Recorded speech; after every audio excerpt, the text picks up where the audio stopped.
Welcome to the Slop Temple. We pray this video helps. Start by working on a clean, well-lit surface and lay a soft cloth down to prevent scratches. The Honda CRV 2022 key uses a CR2032 3.0V coin cell battery housed inside a two-piece plastic shell.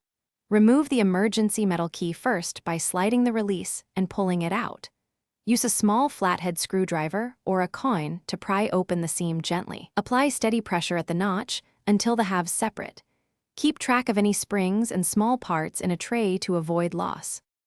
With the fob open, note the orientation of the battery and the contact spring. Take a photo if needed. Remove the old CR2032 3.0V battery using plastic tweezers or a non-conductive tool to avoid shorting the contacts. Wipe the battery contacts with a cotton swab and isopropyl alcohol if dirty. Allow to dry. Insert a fresh CR2032 cell with the plus. Face up and press it gently into its seat until it clicks or sits flush. Recheck contact tension and cleanliness before closing. Align the two plastic halves and press them together evenly until you hear a click.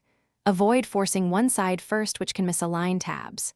Slide the emergency metal key back into its slot and confirm it deploys and locks correctly.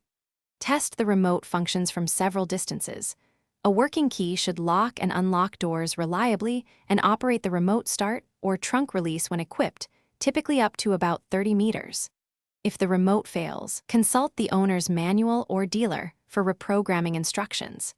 Dispose of the old CR2032 at a battery. Thanks for watching. Consider subscribing if we helped you.